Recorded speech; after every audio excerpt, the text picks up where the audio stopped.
ध्यानाभ्यास के लिए कृपया अपने नेत्रों को बंद कर लीजिए।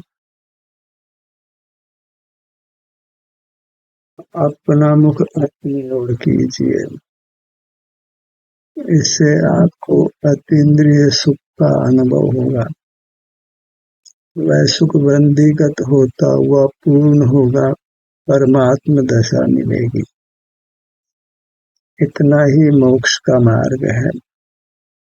बाहर का देखना बंद करके अपना मुख अपनी ओर रखना, अपने आभ्यंतर अमूर्त शरीर की ओर, सिर से पैरों तक जो हमारा स्वरूप है, अमूर्त है और सुख स्वभावी है, इसलिए इसके सन्मुख होने से सुख मिलता है। हम सुख स्वभावी हैं और सुख चाहते हैं, पर अनादि से इंद्रियां प्राप्त हुई हैं, इंद्रियों से मूर्त पदार्थों को देख रहे हैं, जान रहे हैं और उससे कदाचित इंद्रिय सुख मिल रहा है, विषय सुख मिल रहा है। उस विषय सुख को पाने के लिए हम फिर इंद्रिय ज्ञान ही करते हैं। इंद्रिय ज्ञान के माध्यम से सुख की कामना की पूर्ति इंद्रिय सुख पाकर करते हैं, जो वास्तव में सुख नहीं है, सुख का भ्रम है और उसका अंत विरस होता है। इसके प्रतिपक्ष अपना मुख अपनी ओर करने से पारमार्थिक सुख होता है, अतीन्द्रिय सुख होता है जो स्वाधीन है, प्रत्यक्ष है, जिसको प्राप्त करना अत्यंत सुगम है।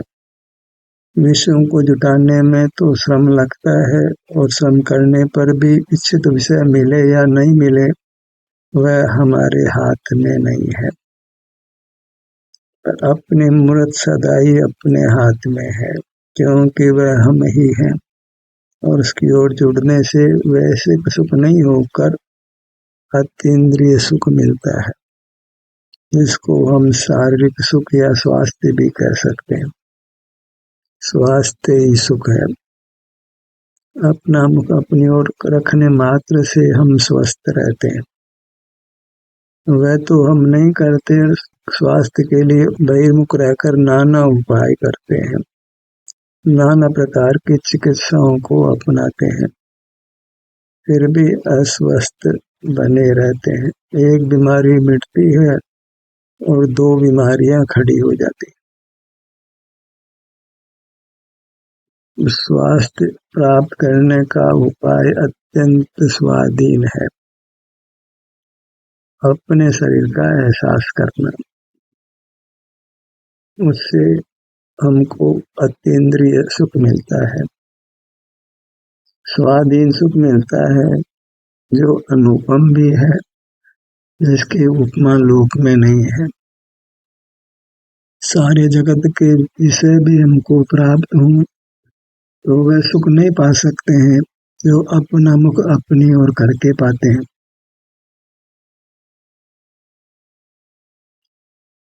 तो अतीन्द्रिय सुख पाकर ही अपने सुख की कामना की पूर्ति करिए। विषय सुख तो तृष्णा मात्र है, जैसे खाज को जाने का सुख, कभी उस सुख की पूर्ति नहीं होती है, अपना बदन ही लहूलुहान हो जाता है।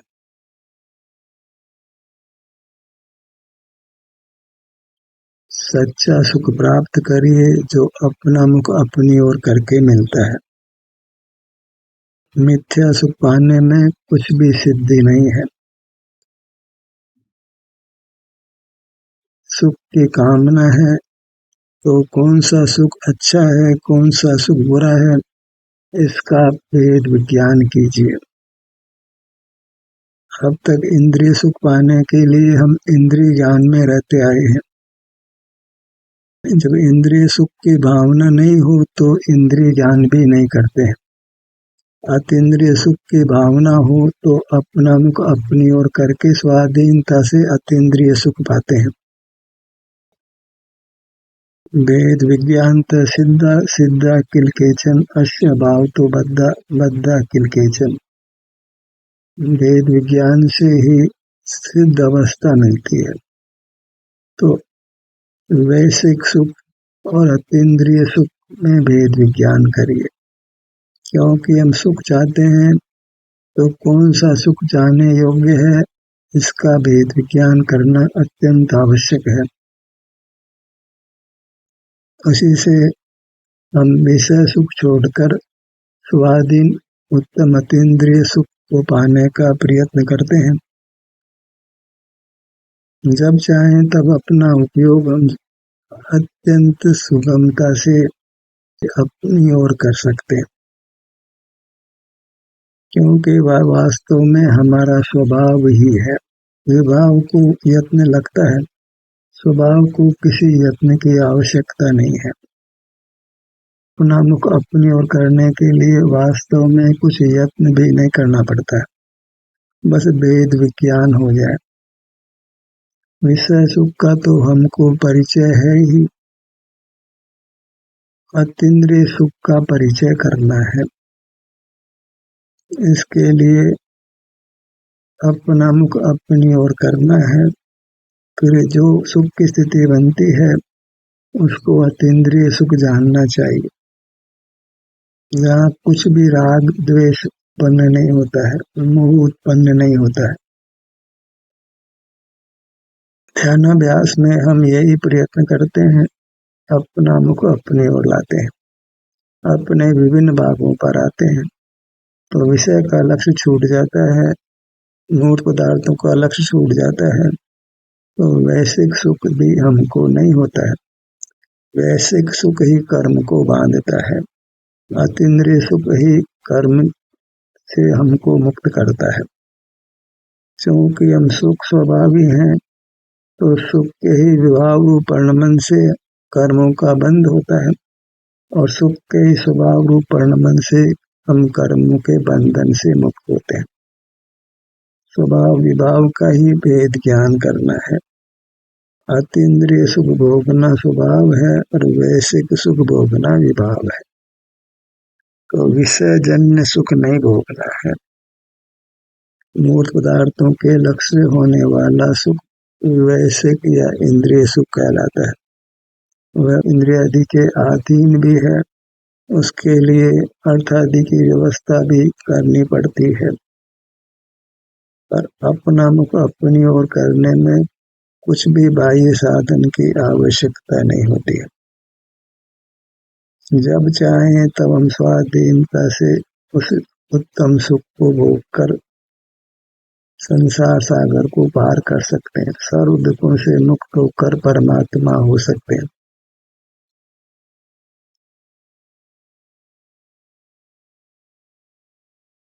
मार्ग तो बस 2 वाक्य से ही शुरू हो जाता है, नेत्रों को बंद करिए और अपना मुख अपनी ओर करिए। इसी का विस्तार किया जाता है। क्यों करना, कैसे करना, इसके लिए विस्तार करते हैं। करना तो इसलिए कि विषय सुख कर्म बंध का कारण बनता है, वह वास्तविक सुख भी नहीं है, आकुलता सहित है, और शीघ्र ही वह दुख में बदल जाता है। और जो अपने मुख को अपनी ओर करके जो सुख मिलता है वह वैश्विक नहीं है, कर्मबंध का कारण भी नहीं है, निर्दोष भी है, स्वाधीन है, और उसका फल भी सुख की प्राप्ति है। ये भोगते समय भी सुख देता है और विपाक में मन कालांतर में भी सुख देता है।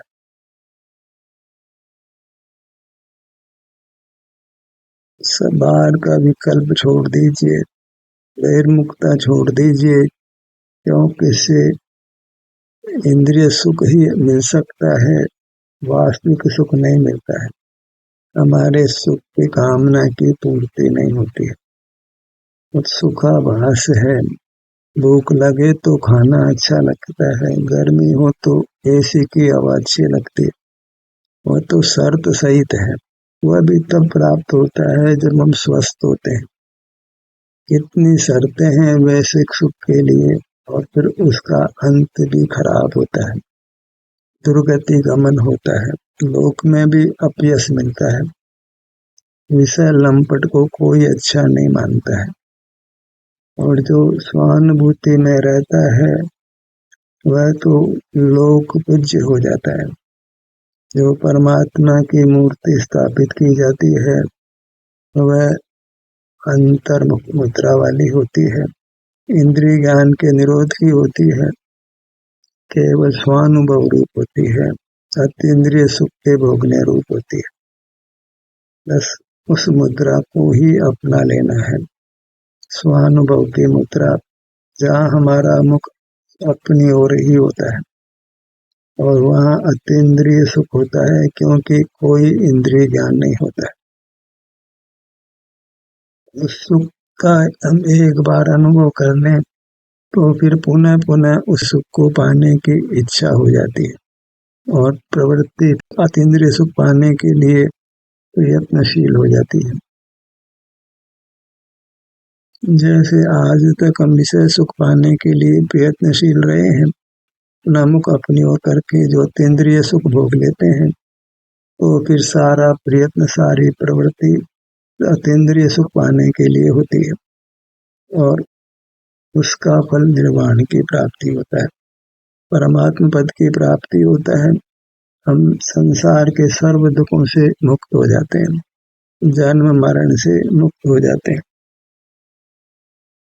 क्यों ध्यान करना, इसका उत्तर यही है कि संसार सागर से पार होते हैं, सर्व दुखों से मुक्त होते हैं, और अनुपम स्वाधीन अतीन्द्रिय अविनाशी सुख पाते हैं, जिसकी उपमा पूरे ब्रह्मांड में नहीं है।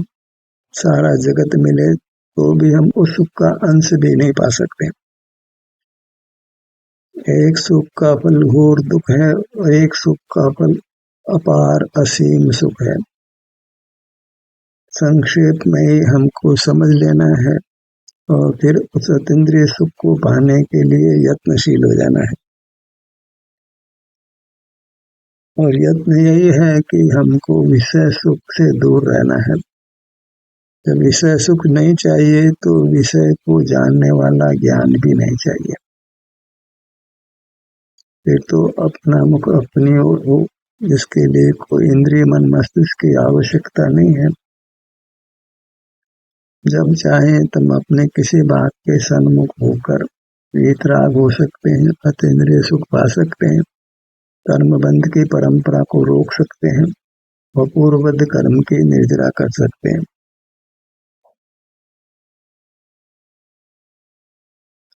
चिंतन करना हो तो इस भेद ज्ञान का ही चिंतन करिए, और फिर वैश्विक सुख छोड़कर अतीन्द्रिय सुख, स्वाधीन सुख पाने के लिए प्रयत्नशील हो जाना है। अब तक हम विषय सुख पाने का ही प्रयत्न करते रहे हैं, अब अतीन्द्रिय सुख पाने का प्रयत्न करना है। अपने ध्यान को अपने मुखमंडल पर लाइए।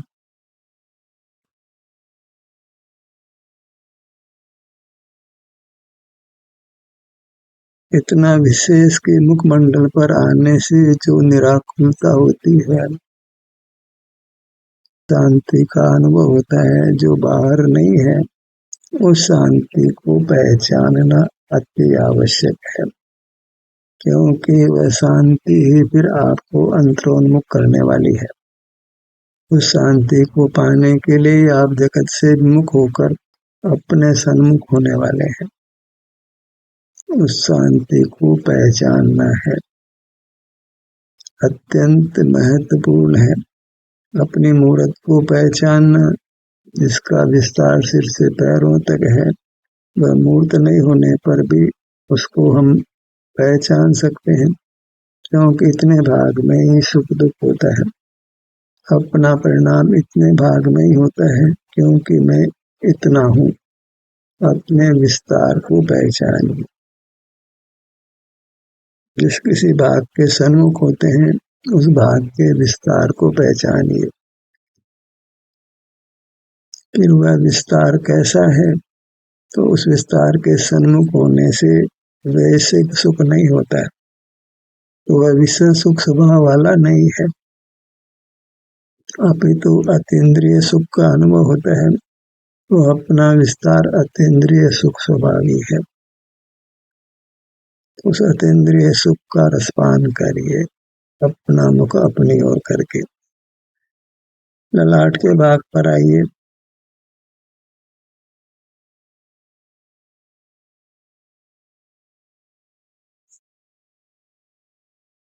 इस प्रकार आप अपना मुख अपनी ओर करते हैं तो आप पाएंगे कि सुख दुर्लभ नहीं है, वह अपना स्वभाव ही है, कहीं दूर देशांतर में नहीं है। उसको वास्तव में कोई बहुत स्वाध्याय की या बहुत क्रिया की आवश्यकता नहीं है।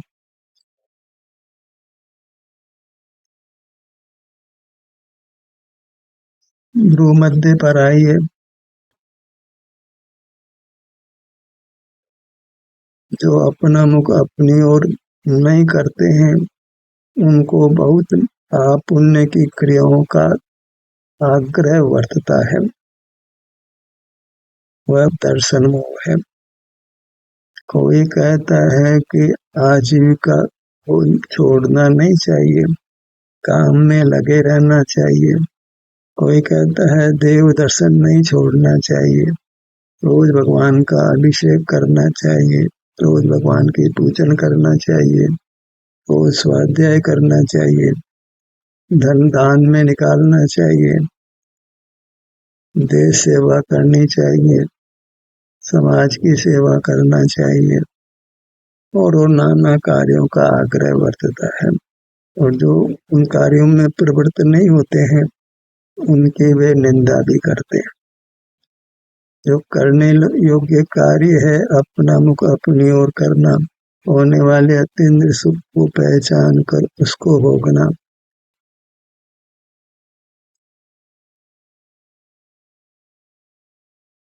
दोनों नेत्रों के भाग पर आइए।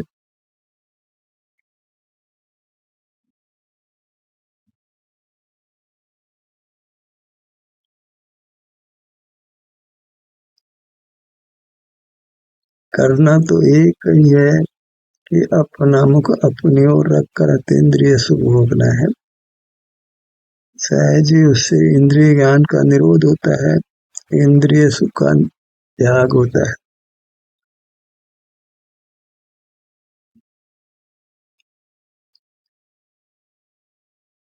बाह्य नेत्र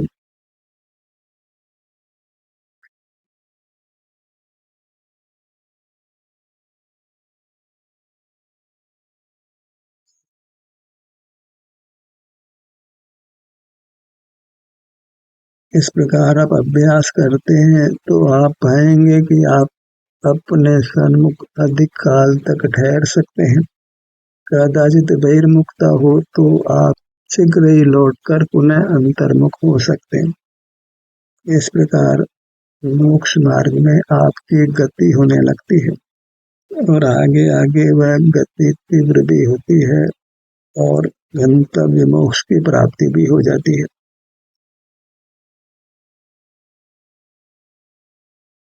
दोनों कान अर्थात बाएं कान से दाएं कान तक का क्षेत्र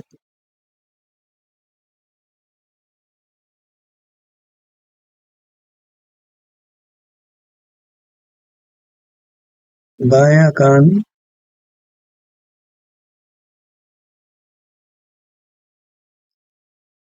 दायां कान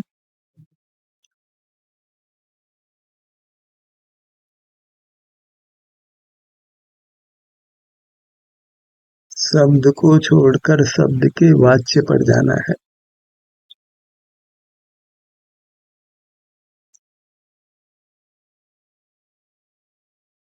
नासिका पर आइए।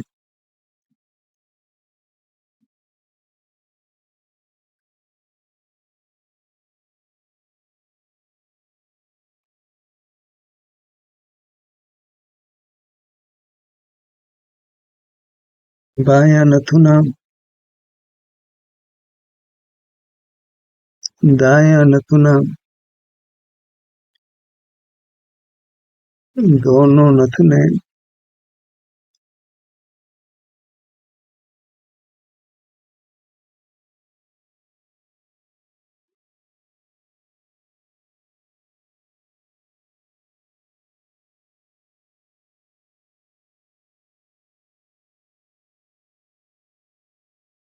अपना मुख अपनी ओर लाकर इंद्रिय सुख हुआ उसको पहचानना है। उस पहचान से ही मोक्ष मार्ग होता है।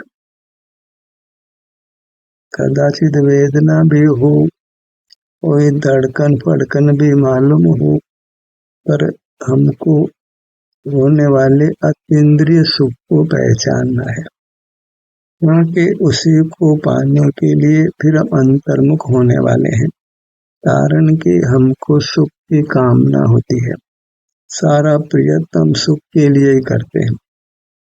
तो अपना मुख अपनी ओर करने से जो सुख होता है उसको पहचान कर उसको भोगना है।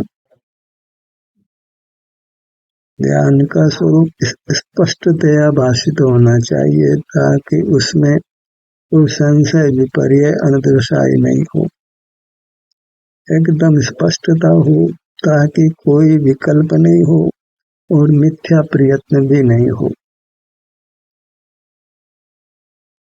अपना ध्यान अपने किसी भाग पर लाना, क्योंकि पूरी मूर्त का अभी युगपत अनुभव नहीं होता है। एक काम तो ये हुआ और दूसरा फिर अपना मुख अपनी ओर लाने से, अपने सुख स्वभावी शरीर से युक्त होने से हमको स्वाभाविक अतीन्द्रिय सुख होता है। और कुछ होता है कर्म के विपाक से, हमें अभी उससे कोई प्रयोजन नहीं है। जो सुख की कामना है वह मिल रहा है कि नहीं मिल रहा है, सुख मिल रहा है कि नहीं मिल रहा है, सुख हो रहा है उसकी पहचान नहीं हो रही है, उसको पहचानना है। जो अपना ध्यान अपने मुखमंडल पर लाए, धड़ भाग पर लाए, भुजाओं पर लाए, पैरों पर लाए, ऐसे छोटे बड़े भाग पर लाए तो राग द्वेष आदि की उत्पत्ति नहीं हुई, वीतरागता हुई, अनुपम शांति हुई, सुख का अनुभव हुआ। इसको पहचानना है और इस सुख को भोगना है। तो दो बातें स्पष्टतया जान लेनी चाहिए कि अपना मुख अपनी ओर करना तो नेत्र बंद हो जाते हैं, क्यों अपनी ओर अर्थात अपने आभ्यंतर अमूर्त शरीर की ओर में नेत्र बंद हो जाते हैं, इंद्रिय ज्ञान का निरोध हो जाता है, वैश्विक सुख नहीं होता है। जब विषय का लक्ष्य नहीं है तो विषय का राग द्वेष नहीं है और वैश्विक सुख दुख नहीं है। अब इधर आए तो हमको अतीन्द्रिय सुख होता है। कदाचित कर्म के विपाक से वेदना भी हो, किन्हीं प्रदेशों में परिस्पंदन भी हो, पर हमारा प्रयोजन, हमारी चाह, हमारी वांछा अतीन्द्रिय सुख पाने की है। तो वह अतीन्द्रिय सुख नियम से होता है। जैसे मिश्री को मुंह में लेने पर नियम से मुंह मीठा होता है, पानी को स्टोव पर रखने पर नियम से वह गर्म होना शुरू हो जाता है, पानी को फ्रीजर में रखने पर नियम से वह जमना शुरू हो जाता है। ऐसे अपना मुख अपनी ओर करते हैं, नियम से अतीन्द्रिय सुख होने लगता है। हम अपने में ठहरे तो उसकी पहचान भी नियम से हो जाती है। मुझे सुख का अनुभव हुआ, कुछ अपूर्वता लगी, ये वैश्विक सुख जैसा नहीं है, इसमें निराकुलता है, स्वाधीनता भी है, इंद्रियों की सहाय नहीं है, कहीं जानना नहीं है, किसी की उपासना नहीं करना है, इंद्रिय ज्ञान नहीं करना है, सब कुछ समझ आ जाता है। हिलने डुलने की आवश्यकता भी नहीं होती है, बस अपना ध्यान हो तो अपना उपयोग अपने ही किसी भाग पर ले आए और हमको शांति होने लगी। राग नहीं हो रहा, द्वेष भी नहीं हो रहा, मोह भी नहीं हो रहा, निराकुलता हो रही है, अच्छी अनुभूति भी हो रही है। तो इसको हमने पहचान लेना है, उस सुख की अपूर्वता को पहचान लेना है, उसकी महिमा को जान लेना है। वह सुख मुक्तिदायिनी है, परमात्मा पद देने वाला है। उससे कर्म की निर्जरा होती है और निर्जरा होते होते सकल कर्म का क्षय होकर परमात्मा पद मिलता है। जन्म मरण संबंधी सारा दुख खत्म हो जाता है, संसार में परिभ्रमण समाप्त हो जाता है। अपना मुख अपनी ओर करना, होने वाले अतीन्द्रिय सुख शांति को पहचान लेना, अनुभव में ले लेना, ये दो ही घटक हैं जिससे इंद्रिय ज्ञान का निरोध हो जाता है, विषय सुख का निरोध हो जाता है। इंद्रिय ज्ञान के साथ इंद्रिय सुख दुख है, और अपना मुख अपनी ओर करते हैं तो ये शुद्ध उपयोग है, आत्मदर्शन है, और नियम से वहाँ अतीन्द्रिय सुख है। कदाचित कर्म के विपाक से वेदना हो, धड़कन आदि भी किसी बात में हो, तो वह तो सब मिट जाने वाली है। जब अपनी ओर आए हैं तो उन सब ने मिट जाना है, तो जो मिट जाता है उसको याद ही नहीं करना है। अनुभव में आ भी जाए तो उसको उर्द नहीं करना है। जो अतीन्द्रिय सुख हुआ, अतीन्द्रिय शांति हुई, निराकुलता हुई, वीतरागता हुई, इसको पहचानना है, क्योंकि ये अद्भुत उपलब्धियां हैं। इनको पाने के लिए हम स्वतः ही बार बार अपना मुख अपनी ओर करेंगे। कहीं भीड़ भाड़ में आ पड़े हो तो भी एकांत ढूंढने लगेंगे, भीड़ भाड़ के प्रकरणों में शामिल नहीं होंगे, क्योंकि हमको अतीन्द्रिय सुख पाना है। उसके लिए एकांत हो तो अच्छा रहता है, प्रवृत्ति नहीं हो तो अच्छा रहता है, तभी हम अपने में ठहर पाते हैं, उस अद्भुत अनुपम सुख को पाते हैं। और इस प्रकार शीघ्र ही हमको परमात्मा पद भी मिलने वाला है। ध्यान का सत्र यही समाप्त होता है। आपकी सहभागिता के लिए धन्यवाद।